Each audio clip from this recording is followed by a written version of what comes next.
The moment Harrison Pike saw her spinning alone in the corner of the saloon, the rest of the crowded room seemed to disappear into a blur of smoke and shadow.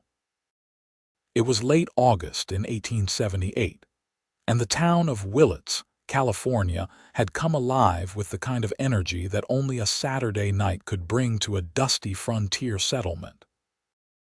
The saloon was packed shoulder to shoulder with ranch hands, miners, and drifters, all seeking relief from another week of backbreaking labor under the relentless sun. A fiddle player and a piano man worked through a lively tune while boots stomped against the worn wooden floorboards, but Harrison noticed none of it. His attention was fixed entirely on the young woman moving gracefully by herself near the window, her simple calico dress swaying as she turned in time to the music. She couldn't have been more than 22 or 23, with dark blonde hair pinned up loosely, allowing a few strands to frame her face. Her eyes were closed as she danced, and there was something almost heartbreaking about the peaceful expression on her face, as though she had found a moment of pure freedom in the midst of the chaos. Harrison had ridden into Willits 3 days ago, looking for work after a difficult season trailing cattle up from the southern valleys. He was 25, lean and weathered from years in the saddle, with dark hair that needed cutting and eyes the color of storm clouds. He had spent the past few nights at the saloon, nursing whiskey and keeping to himself, but tonight something had changed. He set his glass down on the bar and made his way through the crowd, his heart beating faster than it had any right to. As he drew closer, he could see the delicate features of her face more clearly, the slight flush in her cheeks from the exertion of dancing. She wore no jewelry except for a simple ribbon around her neck, and her hands moved through the air with an elegance that spoke of someone who had been taught properly, not the rough movements common to most women on the frontier. When he was just a few feet away, she opened her eyes and saw him standing there. For a moment, neither of them moved. Her eyes were green, he noticed, the color of new grass in springtime. Then the music shifted to a slower melody, and Harrison found his voice. "Madam," he said, removing his hat and holding it against his chest, "I wonder if you might do me the honor of one dance." She studied him for a long moment, her expression unreadable. Harrison became acutely aware of the dust on his boots, the rough stubble on his jaw, the fact that his shirt had seen better days. But then she smiled, and it was like watching the sun break through storm clouds. "I would be delighted," she said, her voice soft but clear. He stepped forward and took her hand, placing his other hand carefully at her waist. She was tall enough that the top of her head came to just below his chin, and when she placed her free hand on his shoulder, he caught the faint scent of lavender. They began to move together, and Harrison was surprised to find that, despite years of rough living, his feet still remembered the steps his mother had taught him back in Texas before the war had taken everything. "My name is Harrison," he said quietly. "Harrison Pike." "Lillian," she replied. "Lillian Nash. Are you from Willits, Miss Nash?" "Not originally," she said, and he felt a slight tension in her hand. "I came here 6 months ago with my father. He is the new school teacher." "A school teacher," Harrison repeated. "That is an honorable profession." "He thinks so," Lillian said, and there was something in her tone that suggested complications beneath the surface. "And what brings you to Willits, Mr. Pike?" "Work, mostly. I have been trailing cattle for the past few years, but I am thinking it might be time to settle somewhere. Put down roots, maybe." The song continued, and they moved together as though they had been dancing for years rather than minutes. Harrison was aware of other people watching them, but he did not care. All that mattered was the woman in his arms and the way she seemed to fit there perfectly, as though some higher power had designed them to complement each other. "You dance very well," Lillian said. "Not many cowboys can keep time to music." My mother insisted I learn, Harrison said. She said a man was not fully civilized unless he could dance, read poetry, and treat a lady with respect. She sounds like a wise woman. She was, Harrison said softly. She passed when I was 17. Cholera took half our town that year. Lillian's eyes filled with compassion. I am sorry for your loss. The music ended too soon, but Harrison did not let go of her hand right away. Miss Nash, I wonder if you might allow me to call on you sometime, properly, I mean, with your father's permission. A shadow crossed her face. My father is very particular about who I spend time with, Mr. Pike. He has certain expectations. I can understand that, Harrison said, but I would still like to try if you would allow it. She looked at him for a long moment, and Harrison felt as though she was seeing past his rough exterior to something deeper inside. We live in the small house behind the schoolhouse, she said finally. My father is usually available in the evenings after supper. Then I will come by tomorrow evening if that suits you. That would be acceptable, Lillian said, and the smile she gave him made his chest tighten. Before he could say anything else, a tall man with graying hair and spectacles appeared at Lillian's elbow. Lillian, he said sharply. It is time we were going. Yes, father, she said, the warmth draining from her voice. She turned back to Harrison. Thank you for the dance, Mr. Pike. The pleasure was entirely mine, Miss Nash. He watched as she followed her father through the crowd and out into the night. The older man had not even acknowledged Harrison's presence, which did not bode well for the next evening's conversation. But Harrison had faced down charging longhorns, weathered sandstorms that stripped skin from bone, and survived more than one gunfight with rustlers. He was not about to be deterred by a stern schoolteacher. The next day passed with agonizing slowness. Harrison found work at the livery stable, mucking out stalls and tending to horses. The pay was modest but honest, and the owner, a grizzled man named Walt, seemed satisfied with his work. As the sun began to set, Harrison returned to his room at the boarding house, washed as thoroughly as possible with the basin and pitcher provided, and changed into his cleanest shirt. He had no flowers to bring, but he stopped by the general store and purchased a small bag of peppermint sticks, thinking they might serve as a peace offering. The schoolhouse was easy to find. A simple wooden building with a bell tower and windows that reflected the orange glow of sunset. Behind it sat a modest house with a small porch and flower boxes that showed signs of careful tending. Harrison took a deep breath, climbed the 3 steps to the porch, and knocked on the door. Lillian answered, wearing a different dress than the night before, this one a pale blue that brought out the color of her eyes. Mr. Pike, she said, please come in. The interior of the house was neat and sparsely furnished, with books lining every available shelf and surface. A fire crackled in the hearth, and the smell of something savory lingered in the air. Lillian's father sat in a chair by the fire, reading a thick volume. He looked up as Harrison entered, his expression neutral but his eyes sharp. Father, this is Mr. Harrison Pike, Lillian said. Mr. Pike, my father, Mr. Edmund Nash. Harrison extended his hand. Sir, it is a pleasure to meet you. Edmund rose and shook Harrison's hand with a grip that was surprisingly strong for a man of letters. Mr. Pike, my daughter mentioned that you had requested to call on her. Yes, sir. If you have no objection. Sit down, Mr. Pike, Edmund said, gesturing to a chair. Harrison sat, acutely aware of both Lillian and her father watching him. Tell me about yourself. Where are you from? What is your profession? What are your prospects? Harrison had expected this line of questioning. I was born in Texas, sir. My family raised cattle until the war disrupted everything. After my mother passed and my father was killed at Shiloh, I struck out on my own. I have worked as a cowhand, a trail driver, and most recently I have been employed at Walt's Livery here in Willits. I am honest, I do not drink to excess, and I attend church when there is one available."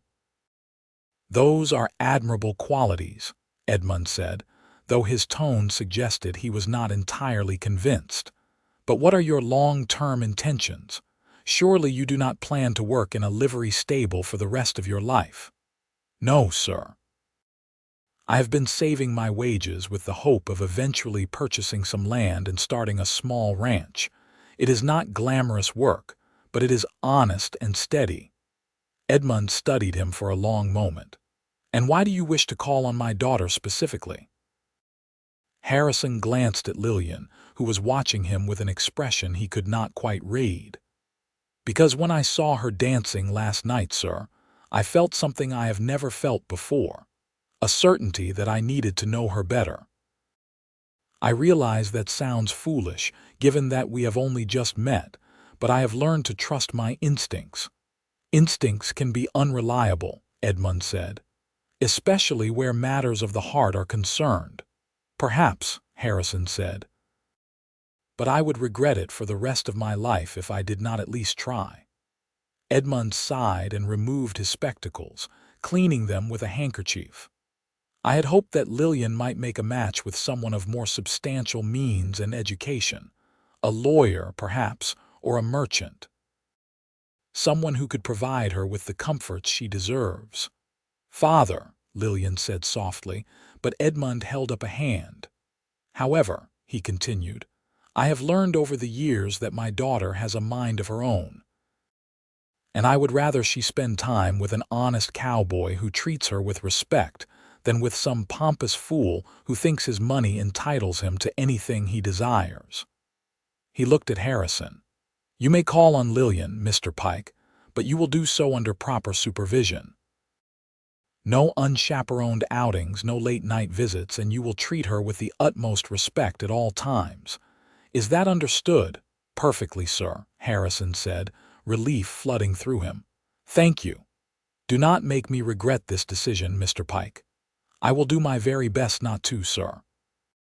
Edmund returned to his book, effectively dismissing them. Lillian gestured toward the small kitchen area, and Harrison followed her. She poured 2 cups of tea from a pot on the stove and handed one to him. "That went better than I expected," she said quietly. "Your father is protective of you," Harrison said. "I respect that. He has his reasons," Lillian said, her expression clouding. "We left our previous town rather suddenly. There was a man there, the son of a wealthy merchant. He believed that my father's position as schoolteacher made us obligated to accept his attentions. When I refused him, he became increasingly aggressive. My father tried to intervene, and there was an altercation. We thought it best to leave before the situation escalated further." Harrison felt a surge of anger on her behalf. "Did this man harm you?" "No, not physically. But his persistence was wearing, and the way he looked at me made my skin crawl. Coming here was supposed to be a fresh start." "I am sorry you had to go through that," Harrison said. "But I want you to know that I would never press unwanted attentions on you. If you ever feel uncomfortable or wish for me to leave you alone, you need only say so." Lillian reached out and touched his hand briefly. "I believe you, Harrison, and I am glad you asked me to dance last night." Over the following weeks, Harrison became a regular presence at the Nash household.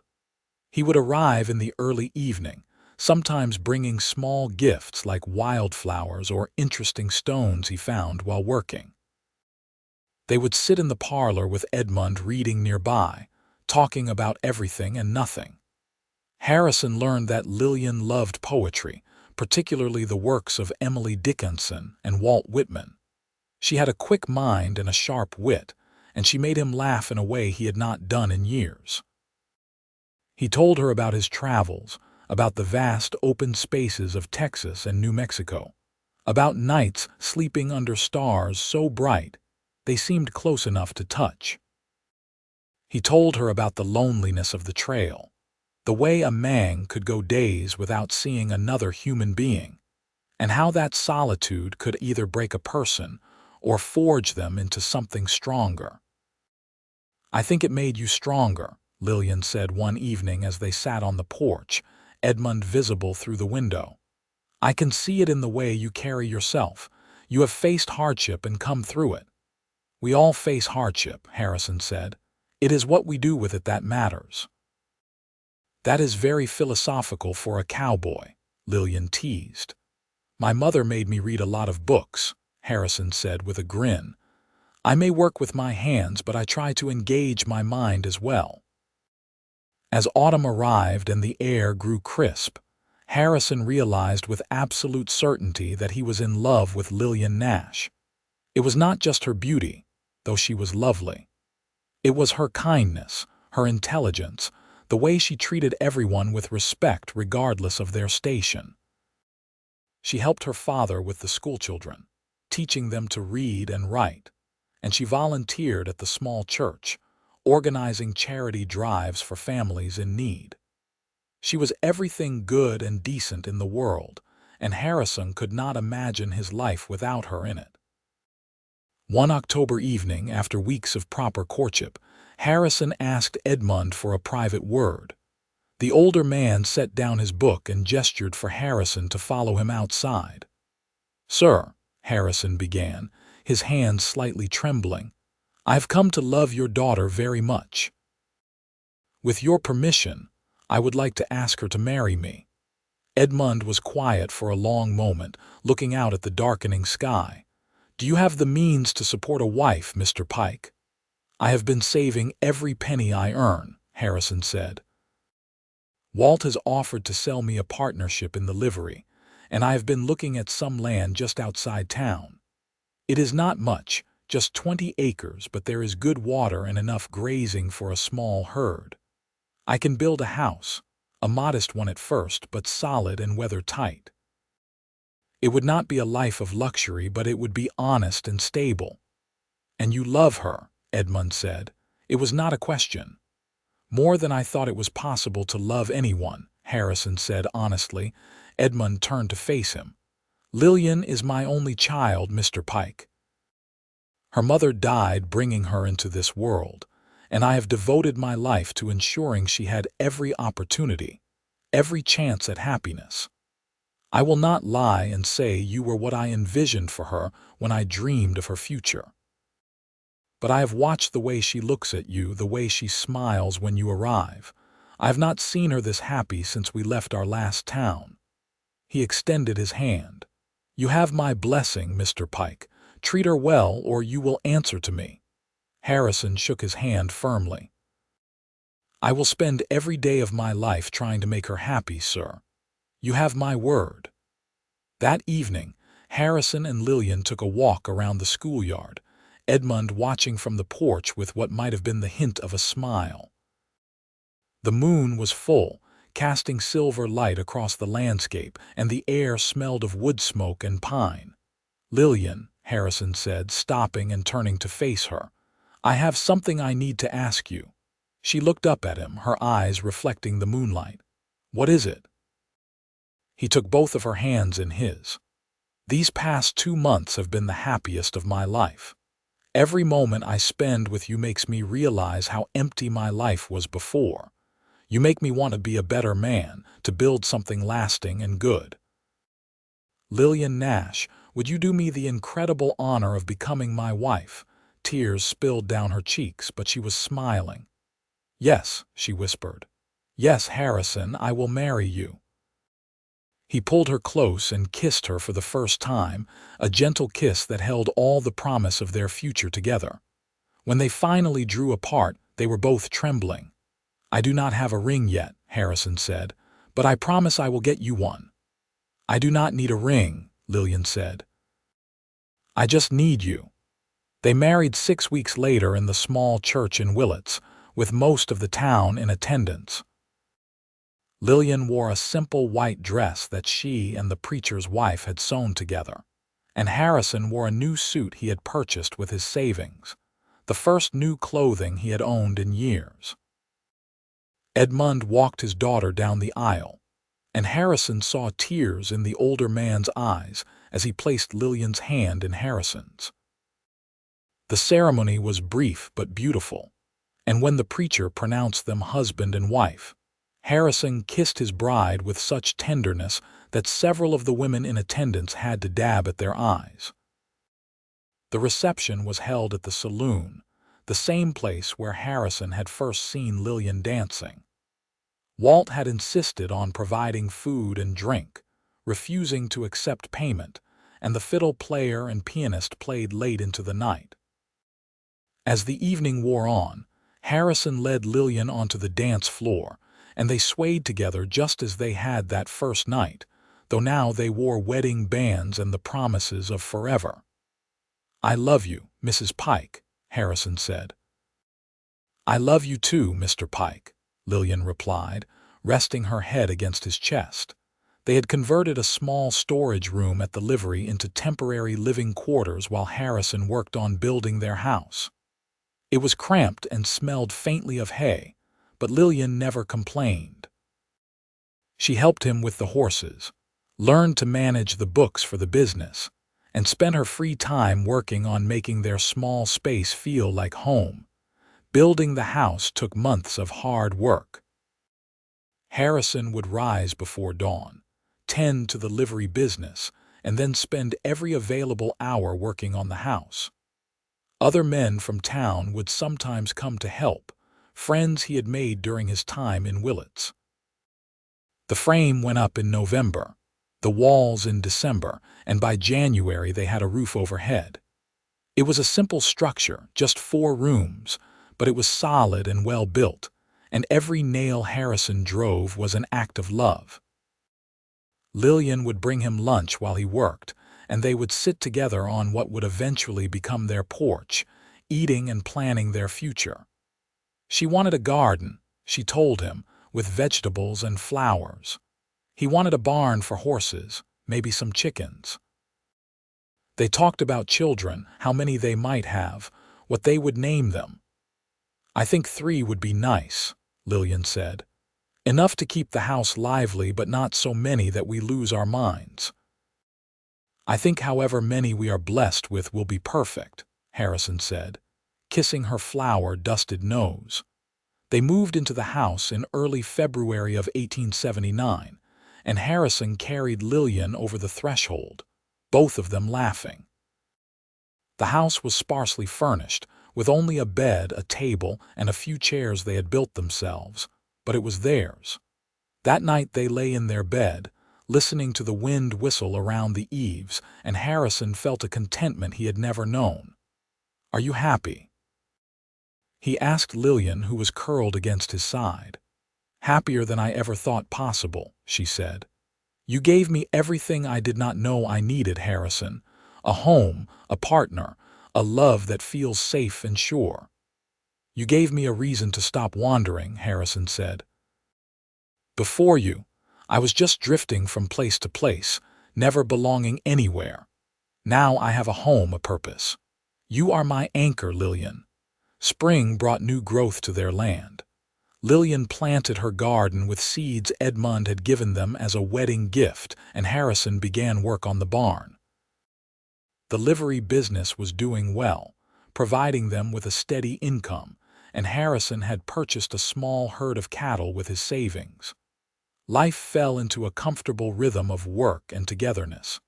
In May, Lillian told Harrison that she was expecting a child. He had been mending a fence when she came walking across the field, and the look on her face told him something significant had happened. "What is it?" he asked, setting down his tools. "I am with child," she said, and her voice trembled with emotion. "We are going to have a baby, Harrison." He swept her up in his arms, spinning her around as she laughed. "We are going to be parents," he said, wonder filling his voice. "Lillian, this is incredible." "I am a little frightened," she admitted. "My mother died in childbirth. What if something goes wrong?" Harrison set her down gently and took her face in his hands. "Nothing is going to go wrong. We will find the best doctor, and I will be with you every step of the way. You are strong, Lillian, the strongest person I know. The months of pregnancy were both joyful and anxious. Harrison became increasingly protective, insisting that Lillian rest more and work less. She tolerated his hovering with good humor, though she drew the line at being treated like an invalid. Edmund visited often, bringing books on child rearing and infant care, his own anxiety barely concealed beneath his scholarly demeanor. "You are going to be a wonderful grandfather," Lillian told him during one visit. "I just want you to be safe," Edmund said quietly. "I could not bear to lose you the way I lost your mother." "I will be fine, father," Lillian assured him, "and you will have a grandchild to spoil and teach." The baby came in January of 1880, during a cold snap that frosted the windows and made the house creak. The labor was long and difficult, and Harrison paced the floor while the doctor and a midwife attended to Lillian. Her screams tore at his heart, and more than once he tried to force his way into the bedroom, only to be turned away. Finally, after nearly 20 hours, he heard a new sound. The thin, wavering cry of an infant. The midwife emerged, smiling. "You have a son, Mr. Pike, and your wife is doing well." Harrison rushed into the bedroom to find Lillian exhausted but glowing, holding a tiny bundle wrapped in blankets. The baby had a shock of dark hair and was waving small fists in the air, his face red from crying. "Harrison, meet your son," Lillian said softly.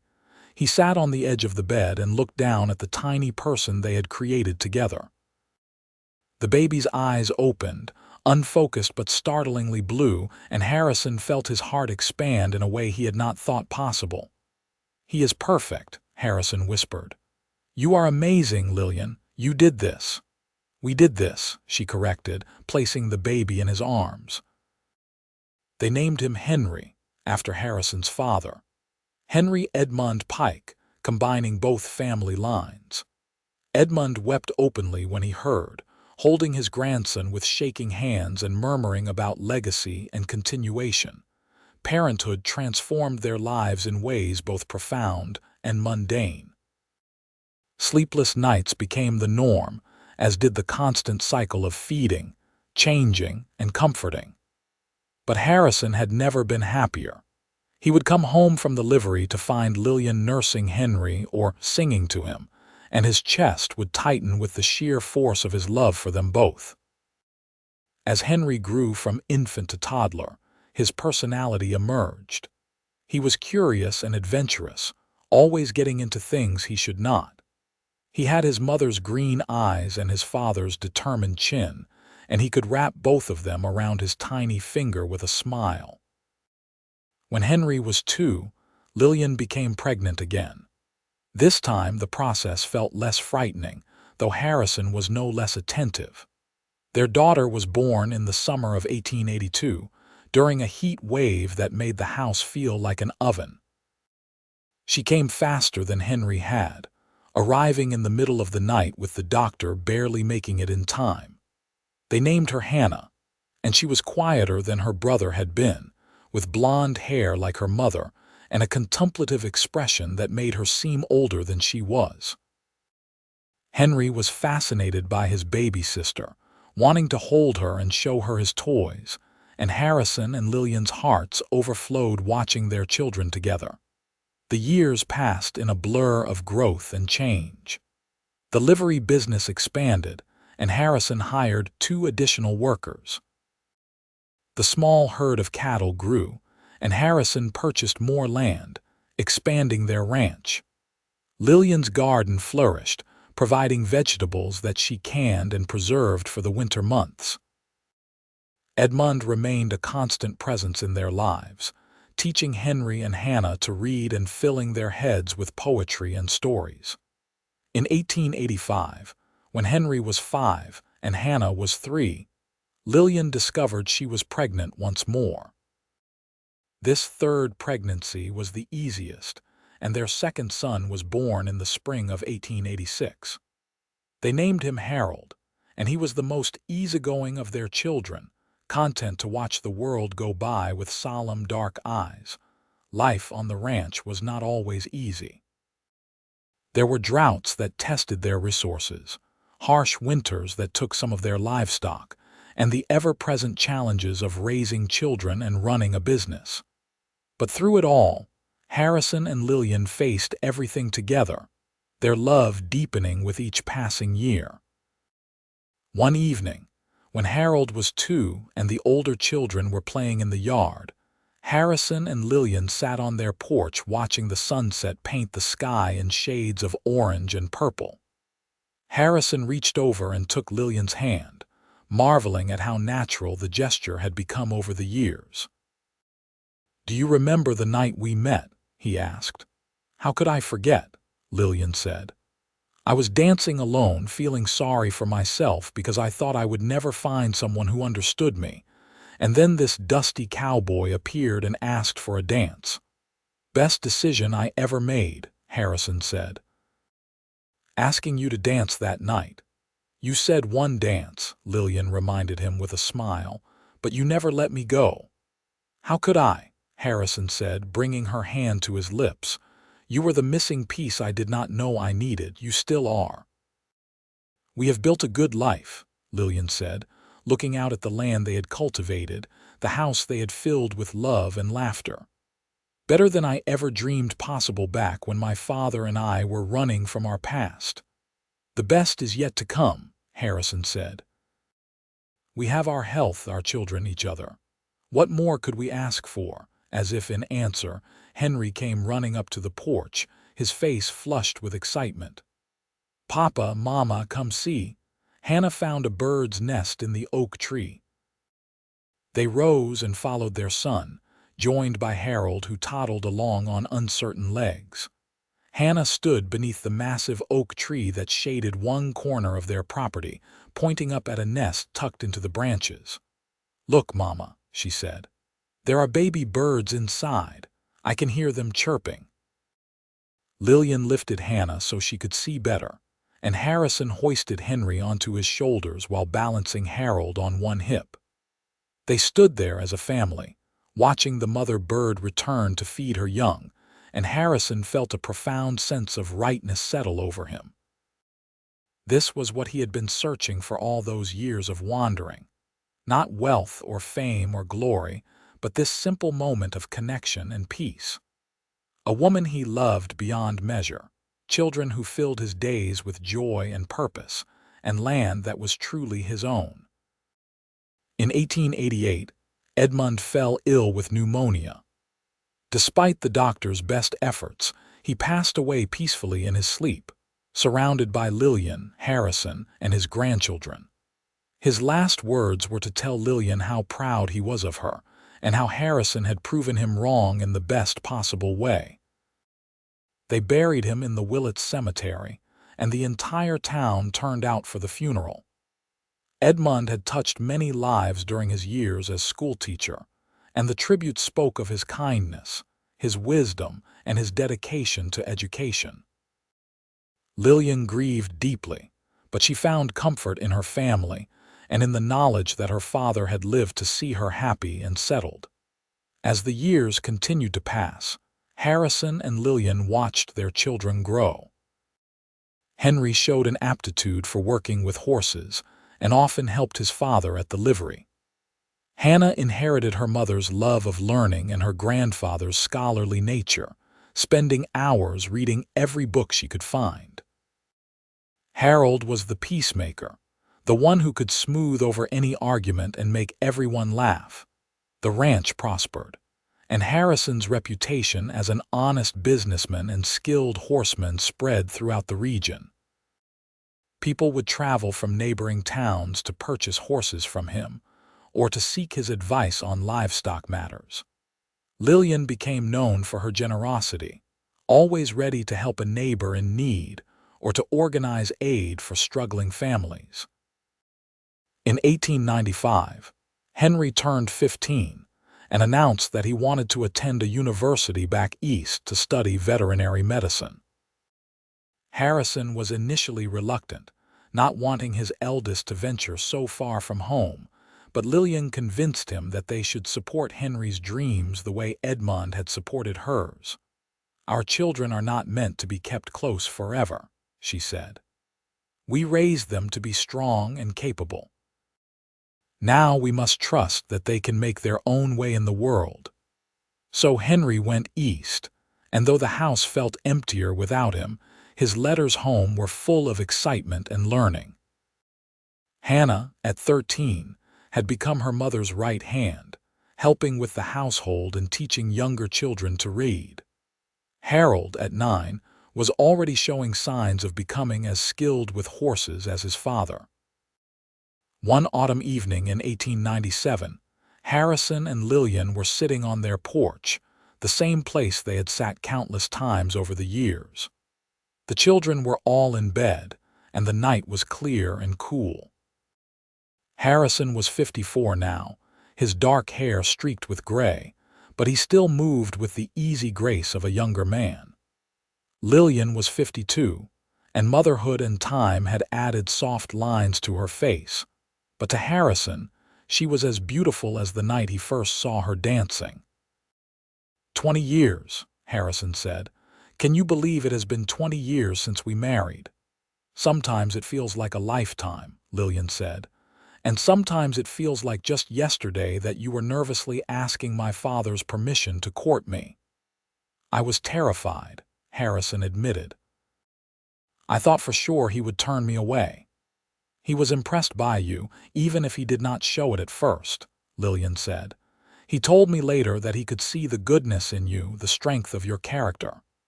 "I wish he could have lived to see Henry graduate from university," Harrison said. "He would have been so proud." "He knows," Lillian said softly.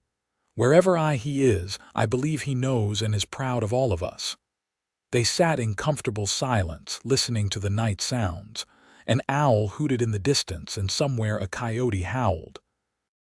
These were the sounds that had become the backdrop of their lives, familiar and comforting. "Harrison," Lillian said after a while, "do you ever regret it, giving up the wandering life to settle here?" Harrison turned to look at her, genuinely surprised. "Not for a single moment." "Lillian, before I met you, I was not living. I was just existing, moving from place to place without purpose or direction. You gave me everything worth having. A home, a family, a reason to wake up every morning grateful to be alive." "I feel the same way," Lillian said, leaning her head against his shoulder. "When I think about how close I came to never meeting you, how easily you could have walked past that saloon or decided not to ask me to dance, it terrifies me." "But I did not walk past," Harrison said, wrapping his arm around her. "And I did ask you to dance. And here we are, 20 years and 3 children later, still madly in love." "Still madly in love," Lillian echoed, tilting her face up to kiss him. The years continued their relentless march forward. Henry returned from university in 1899 with his veterinary degree and set up practice in Willits, quickly becoming the most sought-after animal doctor in the region. He married a young woman named Sarah, a teacher he had met at university, and they built a house just down the road from Harrison and Lillian's ranch. Hannah surprised everyone by announcing at 16 that she wanted to become a doctor. It was an unusual ambition for a woman, but Harrison and Lillian supported her wholeheartedly. She worked as a nurse while studying under the local doctor, and when a medical school in San Francisco began accepting women, she was among the first to apply. Harold took over most of the daily operations of the ranch as Harrison began to slow down, not from illness, but simply from the accumulation of years of hard work. His back ached on cold mornings, and his hands were not as steady as they once were, but he remained active and involved, unable to fully step away from the work that had defined so much of his life. In 1903, Lillian became a grandmother for the first time when Henry and Sarah welcomed a daughter. Holding that tiny baby in her arms, Lillian was transported back to the nights she had held her own children, marveling at the cycle of life and the way love could expand to encompass new generations. Harrison, watching his wife cradle their granddaughter, felt tears prick his eyes. They had built this, he and Lillian. Not just a ranch or a business, but a legacy of love and commitment that would continue long after they were gone. Hannah graduated from medical school in 1905, one of only a handful of female doctors in California. She returned to Willits and opened a small practice, focusing on treating women and children. Her compassion and skill quickly earned her the respect of even the most skeptical townspeople. Harold married in 1906, choosing a spirited young woman named Martha who loved horses as much as he did. Their wedding was held on the ranch, under the same oak tree where the family had watched the birds all those years ago, and Harrison danced with Lillian just as they had at their own wedding, their steps perhaps slower but no less sure. As Harrison entered his 60s, he began to think more about mortality and legacy. He made sure all the legal documents were in order, that the ranch would pass smoothly to Harold, that provisions were made for Henry and Hannah. But more importantly, he tried to make sure his children knew what mattered most. "It is not the land or the money," he told them one evening when they had all gathered for Sunday dinner. "Those things come and go. What lasts is love, commitment, the way you treat people. Your mother and I built our life on those principles, and they have never failed us." "We know, Papa," Henry said. "You and Mama showed us every day through your example. The way you loved each other," Hannah added, "gave us a model for what marriage should be. Respect, partnership, unwavering support. You never let the hard times break you," Harold said. "You faced everything together." Lillian reached over and squeezed Harrison's hand, her eyes bright with tears. "We did face everything together," she said. "And we will continue to do so for whatever time we have left." That time proved to be longer than either expected. They watched their grandchildren grow, saw great-grandchildren born.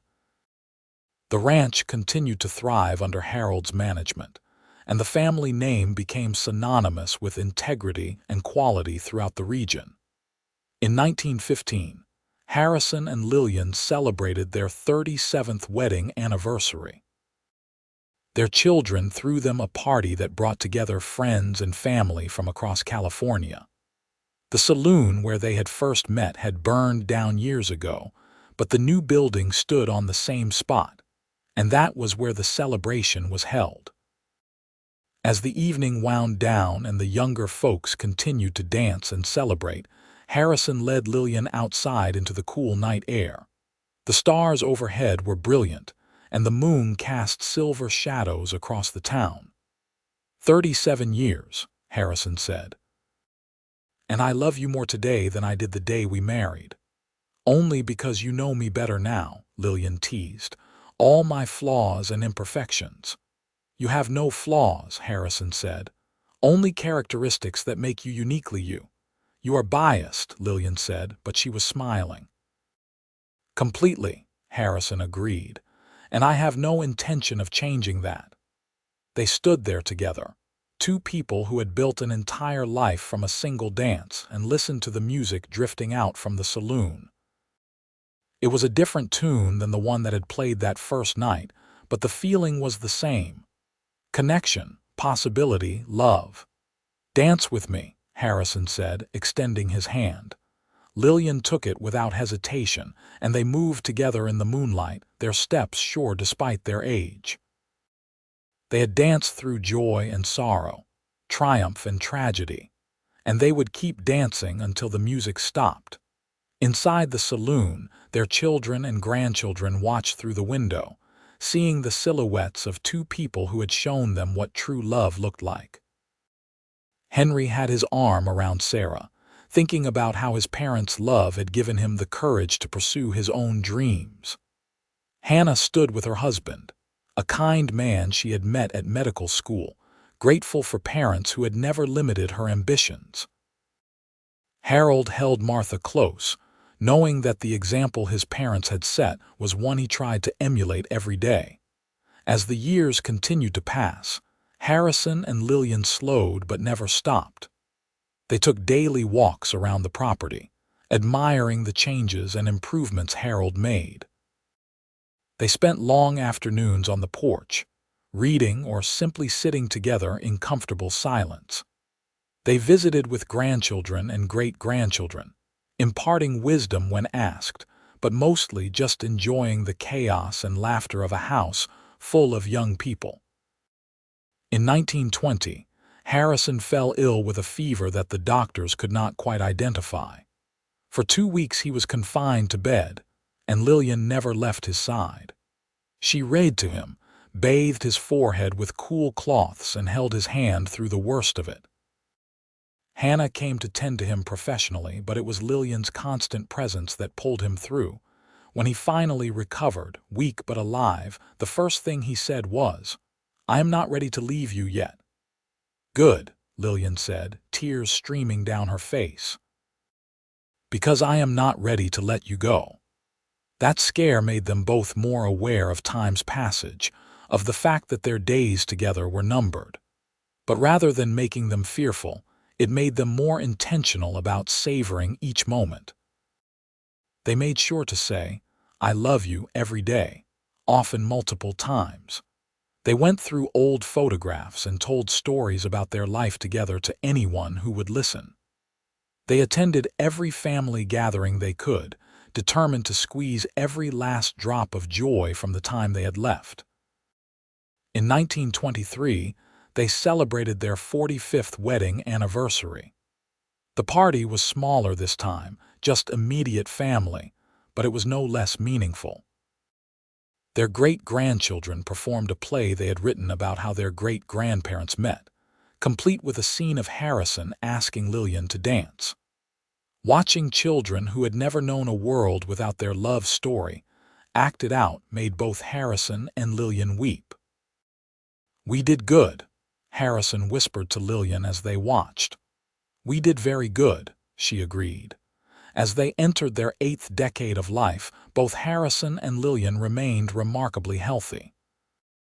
They moved slower, their steps more careful, but their minds remained sharp and their love as strong as ever. They would sit on the porch every evening, watching the sun set over land they had worked and loved for nearly half a century. "You remember what you said to me that first night?" Lillian asked one evening. "When you asked me to dance," Harrison thought for a moment, "I asked if you would do me the honor of one dance." "One dance," Lillian repeated. "You asked for one dance and never let me go." "How could I?" Harrison said. "You were everything I had been searching for without knowing what I was looking for." "I felt the same way," Lillian said. "When you took my hand that night, something in me recognized something in you, like our souls had been waiting to find each other." "I believe that," Harrison said. "I believe we were meant to find each other, meant to build this life together." In 1925, on a warm spring day, Lillian was working in her garden when she felt a sudden pain in her chest. She called for Harrison, who was nearby tending to the horses, and he reached her just as she collapsed. He caught her, lowering her gently to the ground, calling for help. Hannah arrived within minutes, her medical bag in hand, but there was little she could do. Lillian had suffered a heart attack, and though she was still conscious, they all knew what this meant. "Harrison," Lillian said, her voice weak but clear. "My love." "I am here," Harrison said, cradling her in his arms. "I am right here, and I am not going anywhere." Their children gathered around, tears streaming down their faces. Harold sent for the grandchildren while Henry held his mother's hand. "I am not afraid," Lillian said. "I have had the most beautiful life. You gave me everything, Harrison, everything and more." "You gave me everything too," Harrison said, his voice breaking. "You made me whole, Lillian. You made me who I am." "Promise me," Lillian said, her breathing becoming labored. "Promise me you will keep living, keep enjoying life. Do not shut yourself away with grief." "Lillian, I cannot promise me," she repeated with surprising strength. "I promise," Harrison said, though he could not imagine how he would keep that promise. Lillian smiled, that same radiant smile that had captivated him 47 years ago. "I love you, Harrison Pike. From that first dance until this last moment, I have loved you with everything I am." "And I love you, Lillian Pike," Harrison said, "forever and always." She took one more breath, smiled once more, and then she was gone. The woman who had been his partner, his best friend, his entire world for nearly 5 decades, left as peacefully as she had lived. Harrison held her for a long time, rocking gently back and forth, tears streaming down his weathered face. His children surrounded him, their own grief profound, but they let him have this moment, this final goodbye. They buried Lillian in the Willits cemetery, next to her father. The funeral brought out nearly everyone in town, a testament to the impact she had made on the community. Harrison stood at the graveside, supported by his sons, and watched as they lowered the casket into the ground. Part of him wanted to climb in with her, unable to imagine continuing without her. But he had made a promise, and Harrison Pike had never broken a promise to his wife. The months that followed were the hardest of Harrison's life. The house felt empty without Lillian's presence, without her humming as she worked or her laughter filling the rooms. He would wake in the morning and reach for her before remembering she was gone. He would see something beautiful and turn to share it with her, only to find emptiness. His children worried about him, visiting daily, trying to draw him out of his grief. It was his grandchildren who finally reached him, particularly the youngest ones who had no memory filter and would simply climb into his lap and demand stories about Grandma Lillian. So Harrison told them stories. About a young woman dancing alone in a saloon. About asking for one dance and finding forever. About building a house with his own hands for the woman he loved. About babies born and children raised and a life built on love and commitment. And as he told these stories, Harrison found that the grief, while still present, began to transform into something else. Gratitude for the years they had shared, joy in the memories they had made, pride in the legacy they had built together. He kept his promise to Lillian. He continued to live, to engage with his family, to find pleasure in the simple things. He worked in the garden she had planted, tending her flowers. He sat on the porch every evening and talked to her as if she were still beside him. He attended family gatherings and let his great-grandchildren crawl all over him. But at night, alone in the bed they had shared for so many years, he would hold her pillow and breathe in the fading scent of lavender and allow himself to weep. 2 years after Lillian's death, on a cold January morning, Harrison did not wake up. He passed peacefully in his sleep, a slight smile on his face, as though he were dreaming of something beautiful. They found him with Lillian's photograph clutched in his hand, and on the nightstand was a letter he had written to his children. In it, he thanked them for the joy they had brought to his and Lillian's lives. He told them how proud he was of each of them, of the people they had become and the families they had built.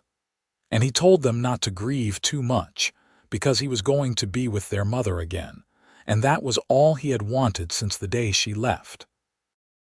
They buried Harrison next to Lillian, and at the funeral, Henry told the story of how his parents had met. How his father had seen his mother dancing alone, had asked for one dance, and had never let her go. How that single moment of courage had led to a lifetime of love, and how that love had rippled outward, touching everyone who knew them.